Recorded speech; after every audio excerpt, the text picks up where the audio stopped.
It was actually the best thing I ever did was setting a goal, because it gave me something to walk towards instead of just being blowing in the breeze with whatever came my way and whatever opinion or feedback or advice I got. It was, like you said, it was being solid in who I am and what I'm walking towards. Made a huge difference in then allowing myself to make those choices.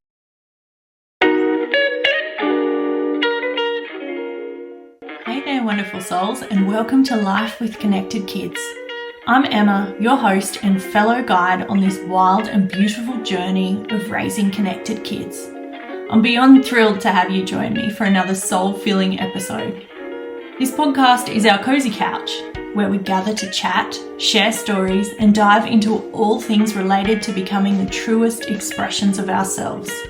Raising the next generation, education, slow living, personal growth, and everything in between. It's like having a heart-to-heart with your best friend, where you can laugh, learn, and support each other on this incredible journey with these amazing little humans. Every week, we'll be joined by incredible guests, thought leaders, experts, and wisdom keepers who bring their unique perspectives, research, and experience to the table. We'll explore innovative ideas, debunk myths, and uncover practical strategies that can truly make a difference in our children's lives. But here's the secret sauce. This podcast is not just about theories and strategies. It's about real-life moments, the messy and awe-inspiring ones that make our hearts burst with love and joy. We'll share the highs and the lows, the hilarious stories, and the aha moments that remind us why we're on this journey in the first place. So grab your favourite cuppa, kick back, and get ready to feel inspired, supported, and understood. So my friends, hit that subscribe button because you don't want to miss a single episode. Are you ready?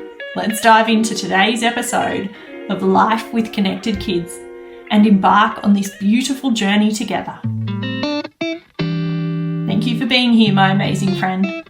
Let's get this conversation started. First and foremost, I'd like to acknowledge the custodians of the land where we learn and grow upon, and where I have created this podcast, the Gaival and Jarowa people. I pay respects to the traditional custodians of this land and the elders past, present, and future, and the continuation of cultural, spiritual, and educational practices of Aboriginal and Torres Strait Islander peoples.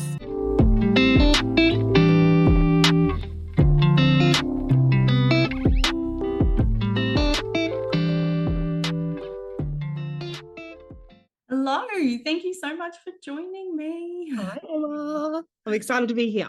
Yes, I'm so excited to have you here to speak your wisdom, because since I saw you last, so much has changed in life. I was trying to think when that was. Like, I can't even remember when we did that little workshop on the weekend. I think it might have been pre-COVID even. Maybe just before. Yeah, when... And I have my Touch for Health book here, but it's... Yeah, I know, same. But anyway, so it's been a few years anyway. Been a while, yeah. But I remember just meeting you at that, and you had just started your journey. And I was so amazed by your leap of faith to even do Touch of Health, and you shared that you just felt called to. You had no idea what it was, and you jumped on. And then I've seen this amazing transformation, and yeah. I loved it. So I think when I first, that weekend that we spent together doing Touch for Health, and I was probably at the very early, probably the first 12 months of my spiritual awakening. So I was really starting to come into this space of becoming more aware of the fact that there was more to life than what I was living and how I was living so unconsciously. So it was really things were starting to get uncomfortable for me, and that in the best way possible, starting to get out of that comfort zone and realizing that there's more. And there's different ways of living life, parenting, and for myself and for my marriage and all of it. So all of it, yes. I was in the thick of the uncomfortability when I first met you, which was great. And then I found my calling, and I just sort of skyrocketed from there. So it's been probably, from what you've seen, a really quick journey. Yeah. And for me, behind the scenes, it was like the most uncomfortable spot to be in. And it was almost what pushed me out, like I had to keep moving, otherwise you got to stay in that uncomfortable zone. So yeah, it's been a whole journey. Can I ask, what was it? Because I know for most of us, we might not be content in life.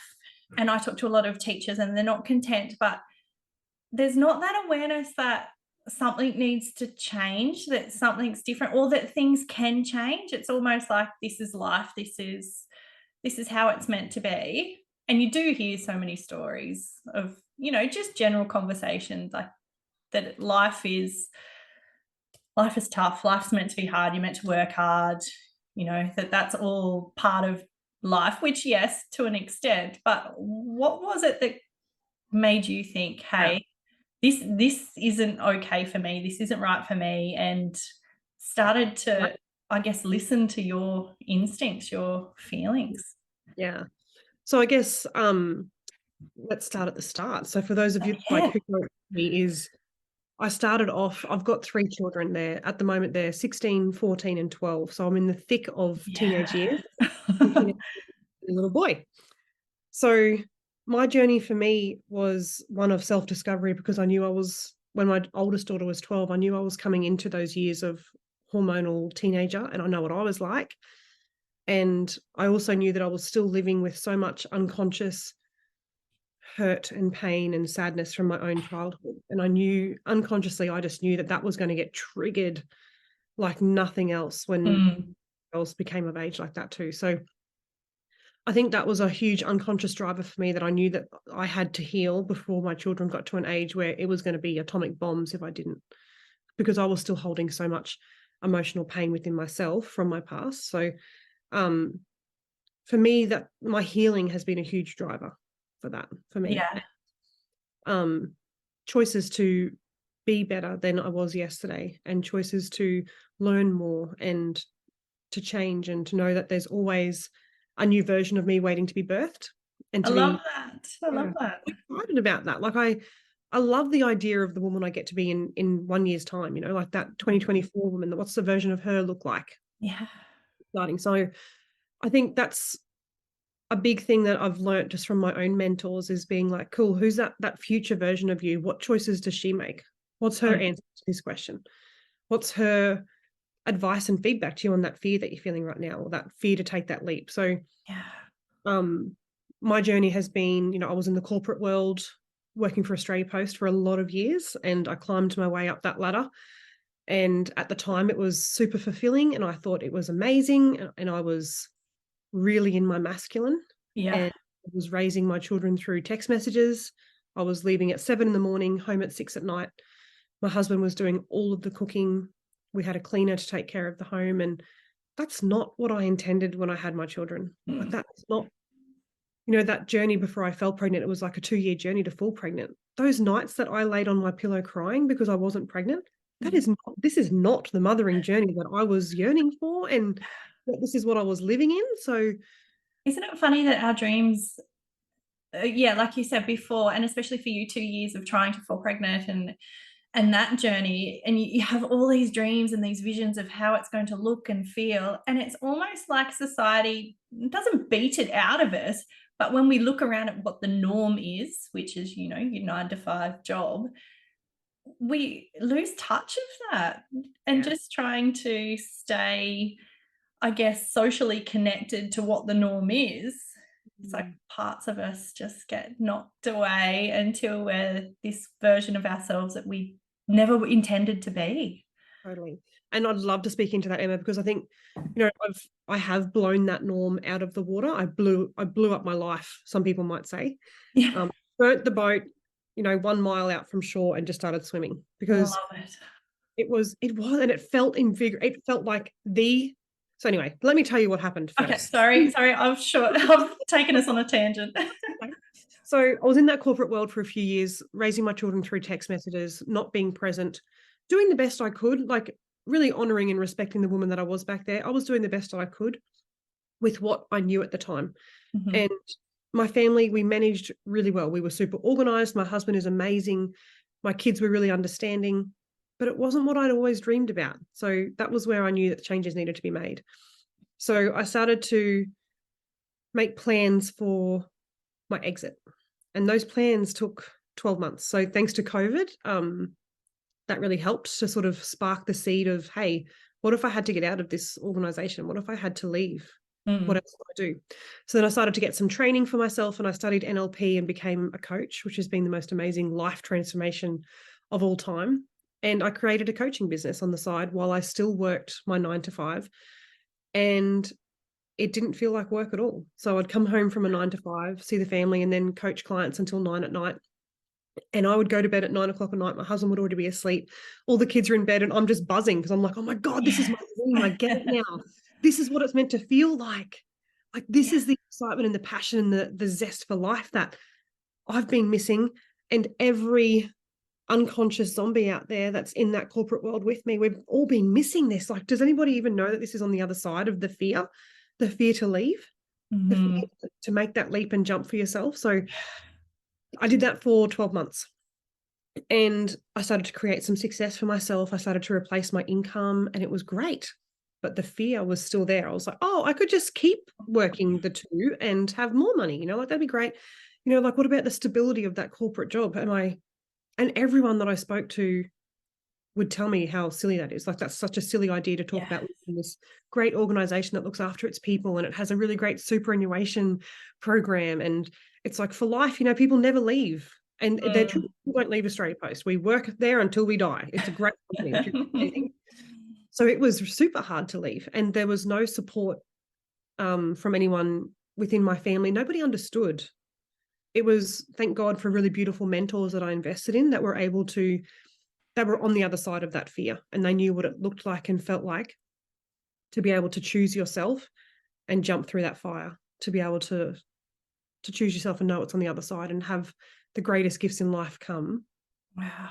Challenges. So I employed a mentor for 3 months because I'd been watching her for about 4 years online, and I knew that she was absolutely going to take no prisoners. Like, I knew that her style was not fluffy. It was very blunt and to the point, and she would tell me exactly what I needed to hear to break my unconscious patterns and to get over myself, to be able to make the choice that I needed to be able to leave. So I employed her, and that was scary enough because I knew this woman was going to be she was taking no prisoners, and I was like, cool. So she started with really simple things like de-armoring me and that corporate mask that I'd created for myself. So really simple things of, okay, Shauna, today you're going to work with no makeup on. I just bawled my eyes out, Emma. I was like, wow, please don't do that. Please, I'll do anything. Like, please don't make me go to work with no makeup on. And I realized, which is something that she had obviously already realized, I was using the makeup as a mask, quite literally. Wow. I wasn't, my true version and the real me wasn't seen, and I was hiding behind that. Was it a fear to not let people see you?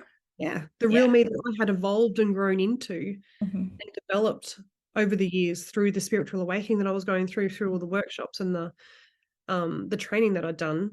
I'd completely transformed into someone who was way more real and vulnerable and open. But yet at work, I'd completely compartmentalized that. And Shauna at work, she was just business, and nobody knew what I did on the weekends. Nobody knew that I was living this completely different life where I was coaching people and healing and growing, because I wasn't ready for my workplace to see that and then be different to everybody else around me. I so resonate with that with the teachers I work with in the system. Same. Of showing up, putting their teacher hat on as they walk through the door and leaving the Emma or their personality out. Absolutely right. Yeah. And, so much love to anyone who is doing that at the moment, because it's a survival mechanism. I feel like that's what I had to do to survive that world, that I know my heart and soul no longer wanted to be in it, but to survive and to go to that building every day, that was unconsciously what I'd created for myself, was a mask. So had my first day at work with no makeup on, and I just bawled all day behind my computer screen. No. I was so vulnerable. I think I would literally rather be naked right now than to have no makeup on. So that was a huge piece of de-armoring me and getting me ready to be able to stand in the power of the woman that I was growing into and the woman that I now was, and to stand up for what I believe in, what I'm choosing, and my choices for my journey in my life right now. So that was really great. And what did you learn from that day? From that day? Or that period with no makeup? Yeah, that no one actually cares. Yeah. Nobody actually cares. Like, also, I've got my eyebrows tattooed on. I had fake eyelashes. It didn't even look that nobody even noticed was the first thing. Wow. Nobody said, oh, wow, Shauna, you look so different. Oh, wow, you look really tired today. What's going on? That's what I was expecting. That's the stories that I told myself. There was none of that. So I was like, great, this is all within inside myself. And that's when I realized it was a mask. So I've always been someone who is really driven to evolve and grow and change for the better. So when I realized that this was a huge trigger for me, I have learnt to lean into that. Yeah. To lean into that uncomfortable. Lean in. That's huge, isn't it? Huge. It is huge. If you can in. lean into the uncomfortability, that's where everything is. Yeah. Everything that you're looking for is in that space. And don't you find the minute you constrict and pull out, it's almost like blocking energy through your body and you hold onto it. It Dishonoring creates of all these yourself. blocks. Yeah. Yes, absolutely.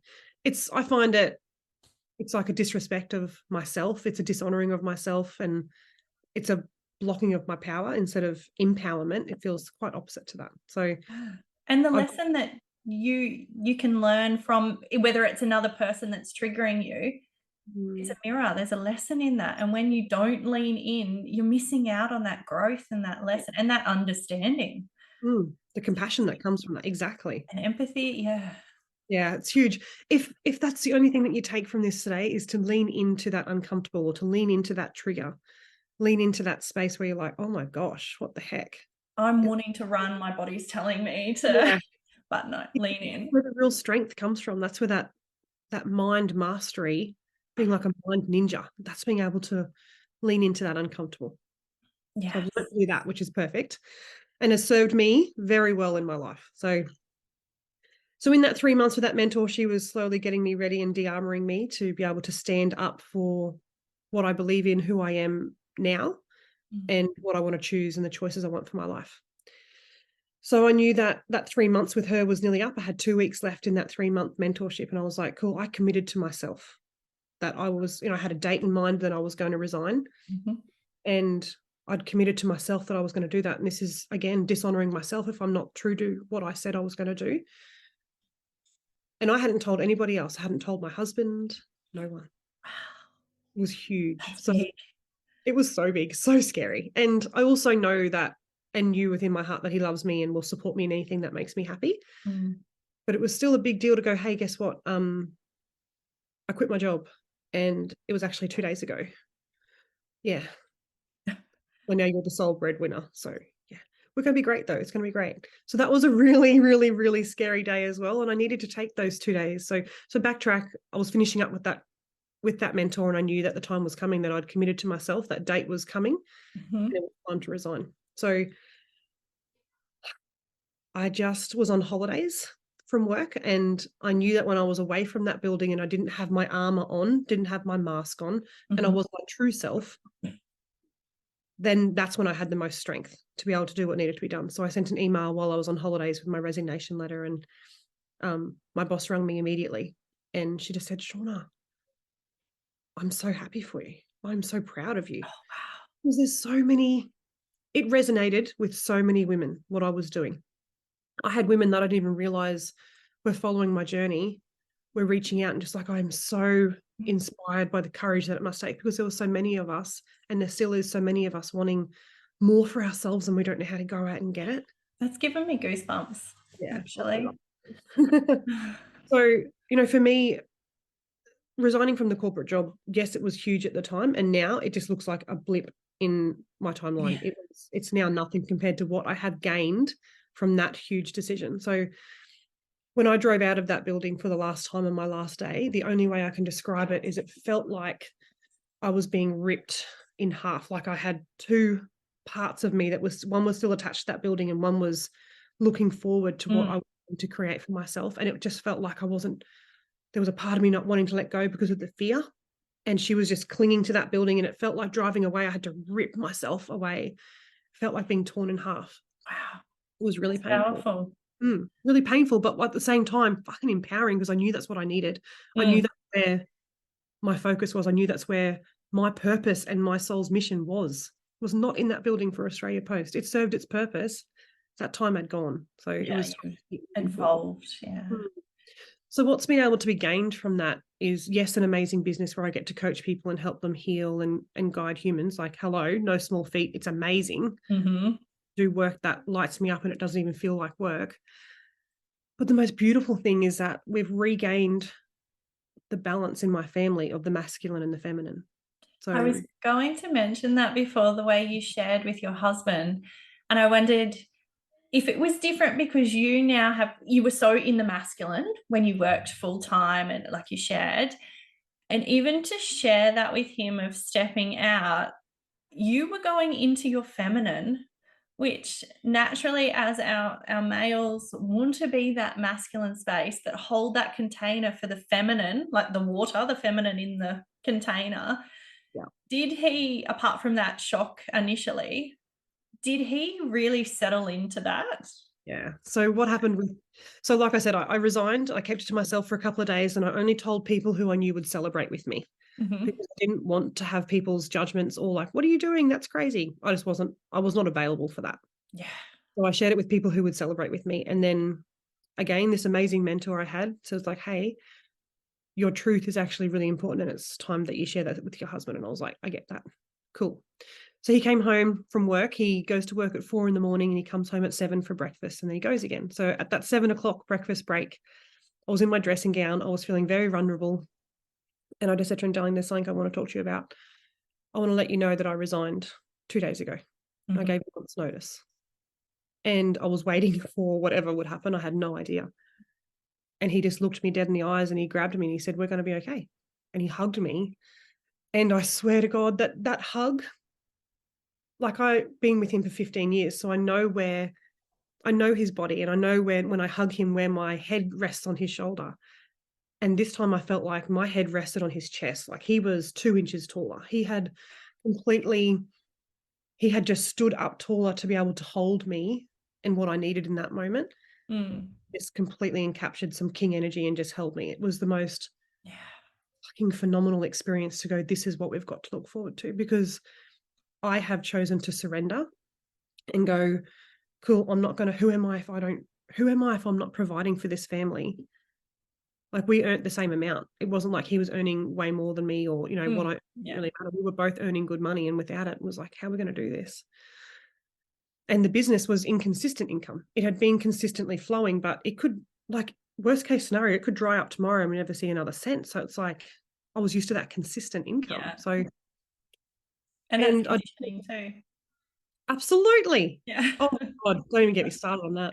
So the masculine and the feminine is it is the most amazing experience that we've gained from me resigning from the 9 to 5. All the amazing things we've gained, it's been the masculine and the feminine balance within our family. So thinking about me being so much in my masculine, it left no space for him. For him, yeah. No room for him to be the man. So he had to go to the feminine. There was no other space left energetically. Which doesn't feel okay for them. Who? And it's not working for the feminine to be too much in the masculine. Like, we are designed to be this way. Like at a cellular level, ancestral level, at everything. We are wired to be this way. We are wired to be the soft nurturer and the caretaker. And he's wired to be the protector and the provider and to be that stable pillar. Yeah, and to protect the cave so we can do what we need to do. Right? It's just things like caveman. That's it. Like that's how we're wired. And it's so backwards at the moment. It is so backwards. The whole of society is, it's almost like we're fighting every innate instinct of our 2 million-year-old brain. And yes, we've evolved and built houses and technology, but that brain and, like you said, the cellular level, it's still back 2 million years ago. Such a simple, like, it's a very simple equation. It's for women to be women and for men to be men. But for that to happen, for what happened in our marriage, I needed to feel safe enough to let it all go and to surrender to him, which meant that he had to show me at some point, he has proven to me that he can be the king, that he can take charge and he can lead me. If I let it all go and surrender, like we, as women, we need to know that we're safe to do that. So these men have got to be able to stand up and be in their king energy And to do that, we have to step down to allow room for them to be able to even try on that hat that's been taken off them for so long. So it's a beautiful dance and it balance. And like, I still go into my masculine. To run a business, I have to be in my masculine at times. And to, you know, with the kids, sometimes I've really got to get into that do energy to get things done. And for the most part, it's we ebb and flow, as do they. Yeah. So it's one of my favorite topics to talk about is like masculine and feminine energies. I think it is the most beautiful work that I've learnt to date, and it's been super impactful in my marriage and relationships, and being able to teach that to my children as well, and for them to unconsciously see to witness it of our marriage with their mum being a woman and their dad being the man. Yeah. Without it having this that feminist vibe that can come in, and it's like, and I totally own, I used to be like that. I used to be like girl power all the way, like, no, I don't need no man, I can do anything. And I just cringe at that and just think, you know what, like, we aren't leaving space for our men to step up and be men. Amen. Yeah. Wearing the pants as well. What's their purpose? Give them their purpose back. Give them their space. Yeah. I heard an interview with Teal Swan. Yep. And she shared that sometimes she'll be speaking and men will put their hand out to help her up the stairs. And she said, I always take their hand. She said, I can walk up those stairs myself, but that is the masculine. They want to be the one helping me up the stairs. She said, I give that to them because that's the masculine. That's allowing the space for them to be what they need to be. Yeah. She said, I'm filling their needs just by letting them help me up the stairs. Yeah. And I noticed myself just listening to that. I'm like, oh, so many times like I'm at the shops and someone offers to help me to push something or to hold, especially when you have little children. Yes. And I'm always like, no, I've got it. I've got 3 kids. I can carry it all. It's like, yeah. I'm stopping the masculine. But a huge piece around receiving as well. Oh, huge. Like, as mums, I feel like we sort of just get so caught up in the hectic day-to-day life of doing it all ourselves, that learning to stop and receive that hand up the stairs when you need to. And when you think about it, like women, you know, at events like that, we might be wearing dresses and heels and things like that. It's a beautiful thing for a man to reach out and to offer the support, to know that, you know, you can definitely do it by yourself, but here I am to help you because you've got this, you're like this delicate little beauty at the moment in your dress and your heels, and we can help you up. So I think learning to receive that is a huge piece around stepping into your feminine as well. So the nurture and that softness and being able to be led by the man, you have to learn to be able to surrender and receive from them. I do some work with some beautiful women who work on the women's cycle. Yes. And Tiff shares some beautiful generational tribal stories of the women during, it's not the red tent, but similar, that during menstruation, the men in the tribes would come to the women to ask questions for knowledge, because that's when women are generally more intuitive. So like, it was back then that they knew the women, and then they started burning them because of it. But it was back in that time that the patriarchy. They valued the feminine. They come to them for answers of what the weather was going to do, or the cycles in of what to plant and where the animals were going to be, because they knew these women were more intuitive in that time, and they respected it and honoured it and created space for it. And you know what? That's the balance of it all that I hope and pray and desire that one day, really soon, we get back to. Like one day that I hope my children in their lifetime, we get to experience the honouring of both of us, the masculine and the feminine, for there to be balance in that. Yeah, for sure. It is my greatest desire for that. I love that. I was there's so many things that you just said and I had in my head. Oh, sorry, I do talk really fast too. No. I think it was just all so there was so much in that. It was just love hearing your story. The dance between the masculine and the feminine is, like I said, the work that I've done around that has really been really potent for me, and it's changed a lot within my life. And for like having the 2 daughters that I've got as well, it's been an amazing experience to know that they're getting an example of what that looks like, what the balance looks like. To be able to teach them that through my words, but also my actions, that they unconsciously see me surrendering to Dan.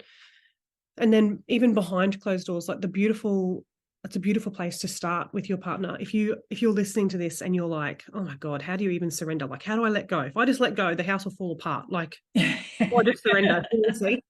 Or is surrender making them, like, I think some people perceive it as the male going to control. Yes. Yeah. And that's the thing, right? So for women to do this beautiful dance and be in the flow of the feminine, it does require for the man to be in his divine masculine. It's not that toxic masculine that you might have seen represented in the world. It's a very different masculine that we're talking about. You'll know it when you experience it, because it feels so beautifully balanced with your feminine, which is great.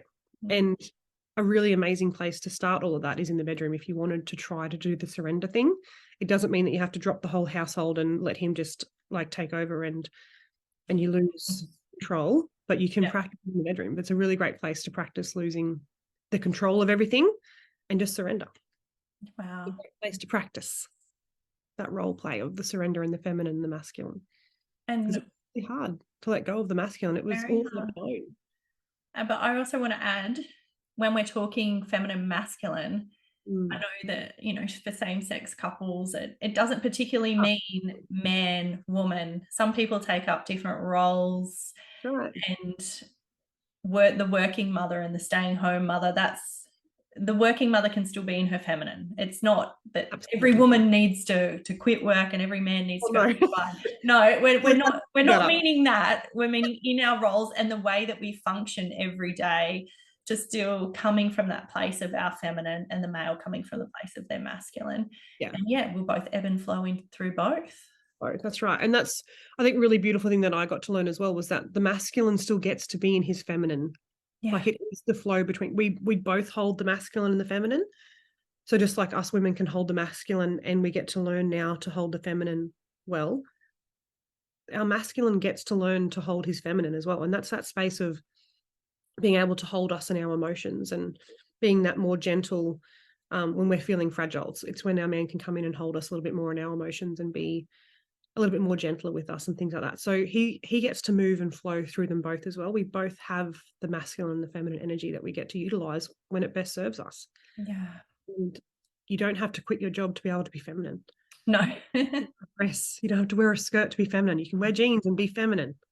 But if your job is not lighting you up, and if you are feeling like it is, then that's an opportunity to look into what does light you up. Where are you flowing? What is your intuition telling you? Yeah. And I do have so much empathy for women and men who don't have a choice, that are stuck in positions that they. Yeah. So look, the way that I see it is I had a really great job where people could have seen, I could have taken that road and gone, look, I'm stuck. I don't have a choice. I need to work. Because I need to make it really clear, we were not in a financial position where I was able to quit working. It wasn't like, oh, I've got a really great husband, he'll just provide for me. I still have to be bringing in income for our family to stay afloat. So the choice that I made to leave that corporate role and create something different, don't let yourself tell yourself a story that it was easy because I had a really amazing husband who supported me financially. It was still really hard, and there was a choice to be made. So I think that's the most important part. If you're listening to this and you're feeling really stuck and unhappy and there's lack of joy in your life, it's not going to be easy. It never is easy. There are hard choices that have to be made. Yes. And it was reaching out and asking for help from people who I knew would support me, guide me, and teach me. That's how I got it done. You don't have to do it alone. No. And I'm so big on creating community. Oh, yeah. Connected kids. Yeah. You need that community of people you can bounce ideas from, that you'll feel seen and heard by the people who are in it. Absolutely. It's vital. There's no way I could have done what I've done without the mentors or the friends and the support that I've had. There's no way. I would have just been in my own head the whole time. Oh, yes. Looping around. Those stories, the conditioning, the programming, there by yourself. If you don't air it out and speak it out loud with people and ask for advice from people who can actually guide you, not just from everybody. We're not open for everybody's advice and feedback. No. It's the ones who have done it before you, basically, the ones who are a couple of steps ahead of you, and they can turn around and reach out their hand and go, hey, I'm up here, let's go, I can show you. The ones that you seek out. even in that also, the people that you're not available to, knowing yourself well enough and your goals so that every decision you make is leading you in that direction so that you don't take on the feedback of people that don't align. So Right. yes, I hear you. This is the way you're thinking, and I hear that, but this is my story and I'm not taking that on. So true. Yeah. Yeah. I love what you said around, having a goal, because like I said at the start, I had a date for when I would resign from work, and it was 6 months. I'd set that goal for 6 months down the track. And I committed to myself for that. Like, I'd made a commitment, I made a promise to myself, and integrity is one of my highest values. So I'd made a promise and committed I was going to have to follow through with that. And I knew it when I set that goal. And Mm. it scared the shit out of me when I said it, because I knew I bet. if I said it out loud, I'm going to have to follow through with this, because I know what sort of person I am. And it was actually the best thing I ever did, was setting a goal, because it gave me something to walk towards instead of just being blowing in the breeze with whatever came my way and whatever opinion or feedback or advice I got. It was, like you said, it was being solid in who I am and what I'm walking towards. Made a huge difference in then allowing myself to make those choices of hiring that mentor, resigning when I needed to, going for that next workshop or training, or, anything like that I needed. Like, it was having a goal and working towards it. If you don't have a goal, I'm not sure how you go through life without just being literally blown in the breeze with whatever comes your way. Like, you're not stable in anything. So, and I'm not saying you've got to have this massive vision board and be like Tony Robbins getting out there, but clearer than just floating around in your mind. Have a date, have an end date, and have some specifics about it. And what specifically do you want? Instead of just, I want to be happy, or I want success in my life. What specifically does that look like? Yes. What does it look like? So, And not only what it looks like, I know with my program we talk about before you enter the space of a morning, what do you want to feel? How is it going to feel? And feel into that as you step into the space. absolutely. So you've got that goal, and it's not big decisions, it's every little micro decision, every interaction, every action, every thought going on up here. Does this align with how I want this day to feel? Does this align with how I want the space to be? Yeah, I love that. People It's also, think it's big and huge, but it starts with those little micro decisions. sure does. It starts with, for me, it starts with that 10 minutes in the morning. So if the way that I see it, and the way that I tell myself when I'm trying to get out of what I know needs to be done is, if I can't take 10 minutes in the morning to journal, or sit by myself and just be with myself before the kids wake up, if I can't take 10 minutes to do that, to create the day for myself, how do I expect to create the life of my dreams? If I can't take 10 minutes to create the day of my dreams, how am I ever going to create the life of my dreams? So it's taking those little moments of time to plan out your day, to make a commitment to yourself, to set the intention for what you want for your day, or to write a to-do list, whatever it is. But if you don't do that, you're just literally just flowing in the breeze. Oh, literally. End up wherever the breeze takes you. Or whoever's voice is in your head. So it's taking that, if it's just 10 minutes in the morning by yourself, if you can't take the 10 minutes, you're not going to be able to create anything. No. Create your own day. Yeah, it's huge. We've just recently too, my children have decided they would like to, I'm calling it, they're being privately educated by me at home. Right. So I have 3 at home. And it's funny, I'm a teacher and look at education, I guess, a little bit different to the norm, like connection based. And things have been coming up this last week for me that I've found I've been using the masculine to avoid connection, which has been bizarre. I'll sit down with them, and if it's something that we have to do, so if it's more of a closed task, or if they've got a plan and we're actioning it, so it's the action and the doing, I'm fine. Yeah. But then when it falls back into that me having to be just with them while it's, an open-ended play, I find myself, I'll be about 15 minutes in and I'll get antsy. I'll start. All of a sudden. And, okay, I've got to go check the washing, or I've got to, and I'm finding myself defaulting straight back to that masculine. And so I've been really having to sit with that thought process of, what's this about? Why I can't do that deep connection on their level, which also I feel extremely vulnerable, because that's what Connected Kids is about. That's what I'm sharing. So great, Emma, because it's mirrored back to me. consciously. Like so many women do that and they have no idea that they're even doing it. There's no awareness of that for them. But you have had the awareness, and so now you get to change it. Yeah. And almost choosing now to lean in and to do more of it. Yeah. Which I'm finding is also triggering my oldest, who wants me to give him prescribed things to do. Yeah. And just the sitting and being with him, he's struggling with as well, which is funny, of his conditioning as well. But it led me back into the NLP. Yes. And going through that process. So if you had someone who's come to you with this belief that's going on, how does NLP support people for that? Yeah. So in that little story that you've just shared, the biggest thing that stood out for me was what's going on for you inside you is also being reflected back to you in your child, right? So we call that projection is perception. So your external world is a representation of your own beliefs, values, thoughts, ideas. So if you've got it going on with inside yourself, if you have a belief going on that you can't possibly sit there right now, you're too busy, then that's what's going on inside of you, and you're the creator of your own reality.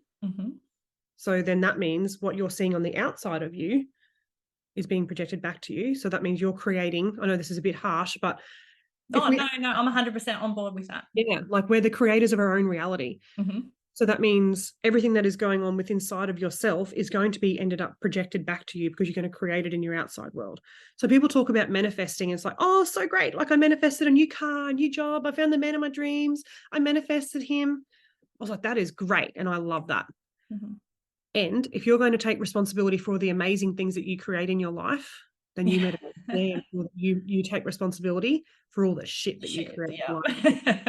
That comes from the inside of yourself. Just like all the amazing things that you created, you did that. It came from within inside you. Take like radical responsibility for your life, and that means owning the shit that's going on in your life. All comes from within inside of you. That's projection. Don't go into victimhood. No, that's right. So that's just going to create more of that outside of you. So then you'll see one of your loved ones. And having children is the biggest mirror we'll ever be faced with. Like I've got a 14-year-old daughter that basically when I look at her, I just see a full-length mirror now, because she's just all the parts of me that are still yet to be healed. She just walks around displaying them. I'm like, great. Thank you for the lessons. So the best way to clear that up, Emma, is literally, if you get to clear it up in yourself, it'll clear up in him, because you're the creator of your own reality, and he's in your reality, he's in your external world. So that gets to be cleared up by being cleared up in you. Wow. Yeah. It's like magic. So before I learnt this work, I thought magic. Now that's when I think magic, that's not what I think. Harry Potter is not what I think anymore. I think this is magic. I get to from here. Yes, the mind. And I get to, so for me, it was the first time I really truly experienced this was with my 14-year-old daughter, when she was really angry. She had a lot of anger, and for no apparent reason. There wasn't anything going on. I'd check in with her, and she had nothing really going on. She was just angry. And then I had a phone call from the school saying that, and they used the word gang member mentality for my daughter. And I was like, holy crap. Like, I actually really need to do something about this, because I know that she's got amazing leadership skills, but that could also be used to run a gang in jail. So I would much prefer her, running a country at some stage, not jail. So I need to work on this. What's going on? And I was like, cool, Shauna, you've got all these tools. You've done this work. You literally teach this. So what's going on inside of you? Where are you angry right now? And I sat with it and I was like, oh, far out. It's me. 14-year-old me is still really angry at her dad. She was not seen, not heard. I've got 10 brothers and 2 sisters. Fun side note. Wow. And when I turned 14, my younger brother went to boarding school, which meant I was then home alone. So I'd gone from having this huge family of 12 siblings. Wow. My older sisters had grown up and moved out of home, and any brothers that were still at home were at boarding school. So I went from having a huge family to being an only child. I was lonely. Yeah. I'd never had to learn to play by myself. I'd never had to engage by myself. Like, I always had a football team of people. So 14 was a really rough year for me. I was alone for the first time without any siblings, and siblings that had also become my friends. As much as they annoyed me, I loved my brothers dearly. Moved house. I was at high school, and And there was abuse happening from my dad. So I was super alone and scared and angry because no one was seeing me, no one was hearing me, and I was not being cared for even by myself. So I was like, cool, 14-year-old me is still living very presently in my life, and she is angry and she wants to be seen and heard now. Like, she will not be pushed to the side any longer. And I was like, cool, okay, we're going to need to give her her time in the sun, because otherwise it's projecting in my daughter.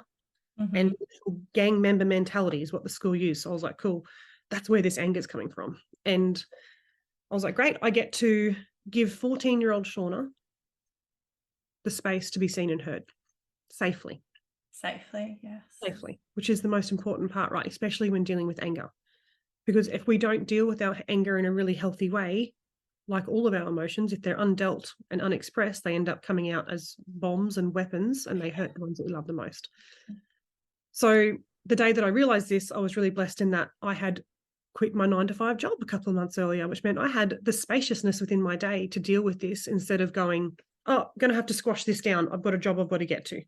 Yeah. And it just became so like relevant for me. I was like, that's what all of us are doing. We've got to put our mask on to get to work, so that we don't actually get to deal with anything that's coming up for us in the moment, because we're having to go to work and deal with that instead. We don't have the spaciousness, and the spaciousness could literally just be a 4-day week. Like, maybe I didn't even have that, So the first thing was, I was extremely grateful for the time and space that I'd created in my life to be able to deal with this huge monumental moment of being able to release the anger that had been stored in me since I was 14. And even for your daughter going to school, and our babies going to school, they're going to school and they're having to leave all of that behind. And of course, it manifests as behavior. That's right. Which is then often disciplined or shamed, which is a whole, so the generational trauma that still impacts our children may not be viewed through that lens is so detrimental. And it'll just continue. It's understanding the root cause. Yeah. It's understanding the root cause instead of it. Like, I could have very easily just put my daughter's gang member mentality down to hormones, or hanging out with the wrong crowd at school, or whatever it was. But I got to, I've had these lessons in life, and I've had this training where I've gone, cool, this is actually coming from me, so I get to clear it up in me. Thank God. Yeah. So I gave 14-year-old Shauna a day in the sun, and I just got 2 big cushions, like big ottomans, in my lounge room, and I put on some angry music from when I was 14, like Nirvana. Like, I always sort of like see that as like the angry style music. So I put that on, and it brought me back to being 14 years old. I really channeled the energy of that.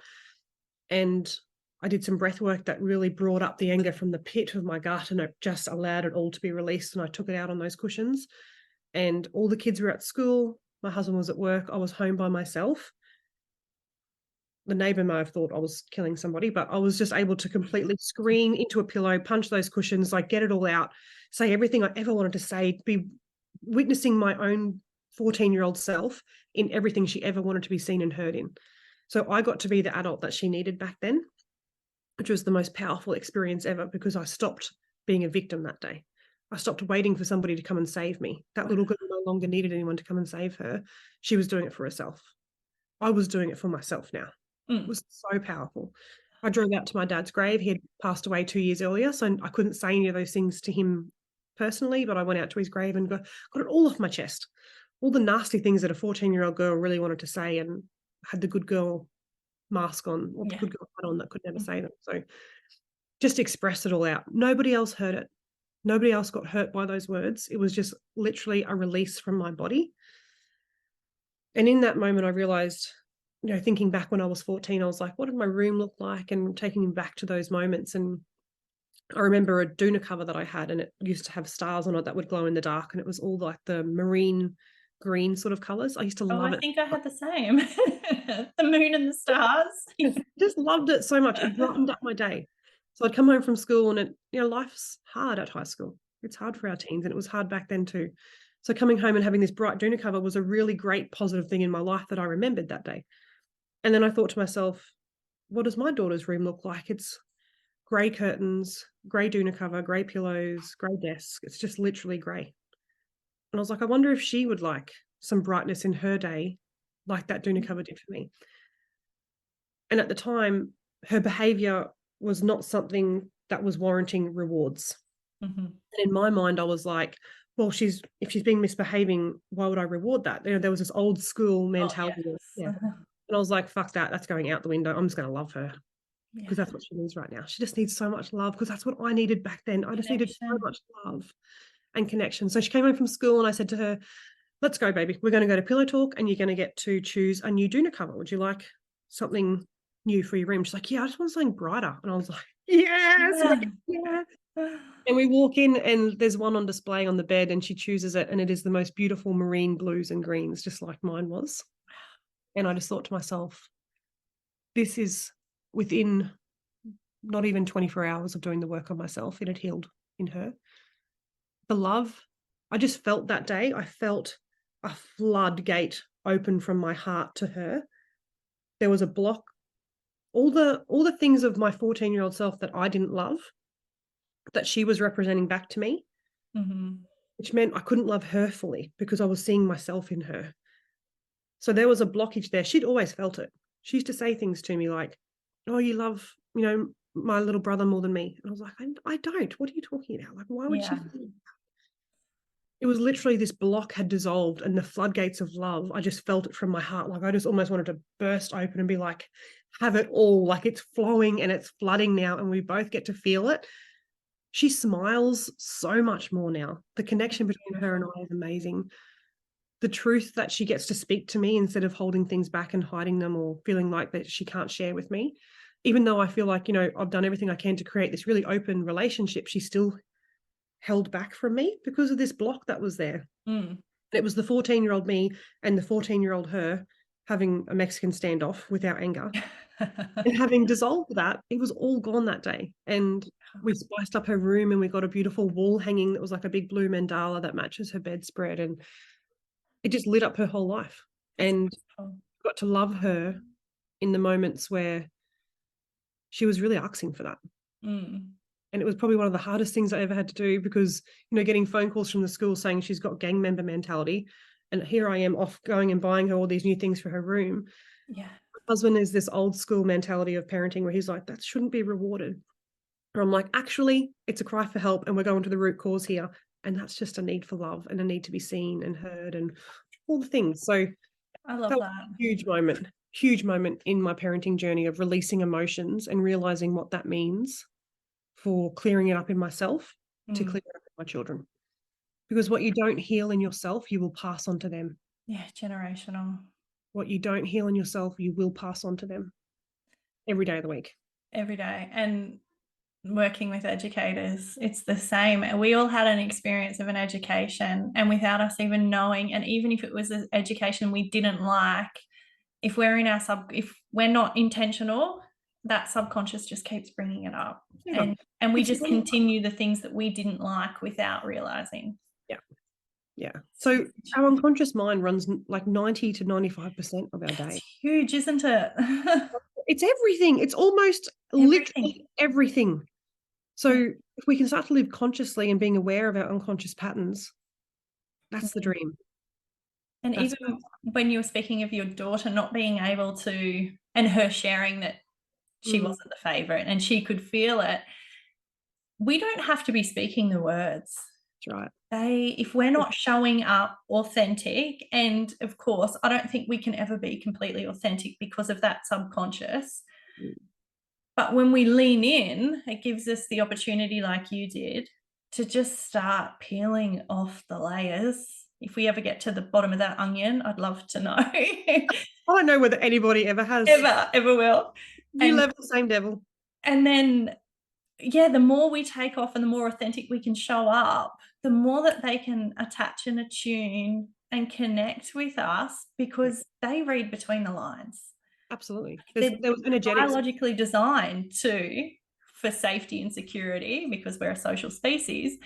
So we need to be vulnerable. We need to own our shit. And even if we don't know the root cause of what's going on, to even say, hey, I'm feeling triggered by this. This isn't working for me. This isn't you. This is me at the moment. And I don't know what I need. I do know what I need. Can you support me in this? Yes. Yeah. It's huge. I think, the most important piece of advice I could ever give anyone, especially parents and educators, is when you're feeling that trigger, the first and most important question you can ask yourself is, how is this me? So what is going on within, like if someone's doing something externally to you and it's triggering you, then you really need to stop and go internal and go, hey, why is this upsetting me? How is this me? What else? What have I got going on here? Yeah, but like I said at the start, like we're the creators of our own reality. So if it's in your reality, you've created it from the inside. And just asking that question is scary because you don't know what's going to come up. Yeah.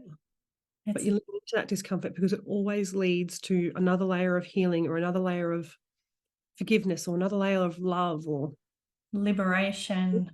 old. You just got to get through the mud to get there. Yeah, for sure. Yeah.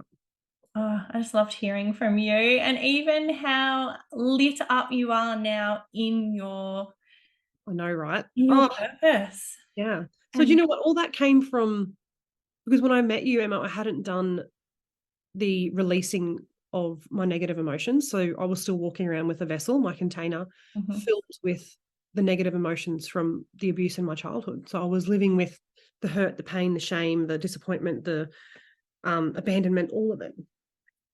So then I was 36 when I found that work. So I became a mum when I was 23. I'd had 12 or 13 years of parenting from a place of my body riddled with trauma. So after meeting you, I found some really amazing techniques that helped me clear all of that out. Hence why I was able to choose myself more, to make those hard decisions, to lean into the discomfort, because I didn't have a vessel filled with the fear and the doubt and the I'm not good enough stories that we tell ourselves. I was able to work on that for a good year and get rid of them all, just completely clear up all the limiting beliefs, find the root cause for a couple of really big things, that programs that were playing out in my life, and clear them up. Wow. Yeah. I know, it's cute. It's like, I just say it like as if it's nothing. Like I'm just throwing that out there. Like, yeah, I was able to do that. It's freaking life-changing. And that's the work. That is the work. That is the work. Yeah. And my children reap the benefits of that every hour of the day. I love that. The next generation. My grandchildren who are yet to be born reap the benefits of that, because they'll get a mother or a father in my son who have had the experience of being parented by someone who knows to come back to love a lot quicker, especially in the triggers. It's a beautiful thing. Yeah, it is such a gift. And I don't think people realize the ripple effect that they have just from you, one person doing this work, the impact, the people around you, the people that you worked with that were seeing it before you even really started it. And just the inspiration and the love, the light, the energy that you shine, just that ripple of generations. Yeah, absolutely. Through time. Huge. Huge. Huge. We can all be doing a little bit of that. Thank you so much for sharing. If my delight. anyone is in the midst of their journey and would like some of your magic. So you can find me on Facebook, just Mhm. Shauna Whitely, and I'm on Instagram, Shauna Whitely Coaching. And you dive straight into NLP and yes, so all the techniques that I found that completely transformed my life, it then drove me to become a facilitator of those techniques, because like I said, I lived for 36 years with that shit in my body. And if I can help someone else release from it, then hell yeah. That's my purpose. That's my reason for being here. That's the reason why I went through, why those things happened to me as a child. It didn't happen to me. It was for me to become the woman that I am now, who has had the life experiences that I've had and can know firsthand what it feels like, and also how to put my hand out and pull someone else up from that. That's why it happened. That's my purpose. I try and share that with educators too, that the space you're in and the situation, it's for you. It's not happening to you. It's for you to grow from this, evolve, help others. Your journey. There's a lesson in all of this. And you can still do that job from a place that you're in now, lit up. We shift those priorities, we set intentions, and we can change life for us. Yay, you can. You're the creator of it all. It all comes from inside yourself. By doing the work. You made. Yeah. That way. The mind ninja. And not taking on, other people's rubbish. And like you said, that comes from knowing who you are firmly. Really knowing what you stand for, what your values are, and what you're available for. And understanding that that's their story, they're entitled to it, but it doesn't have to be yours. Yeah. And that comes from their own fears and their own programming and their own perspective and experiences in life. It's not your story. No. Story. No. There is no story. It's everyone's stories. So true. Thank you. My delight. It's been a pleasure. Yes. I've loved great. hearing your story and being inspired. Yeah, I love that. I love that too. I need to go do the work now. Yeah. Thanks, Emma. Thank you.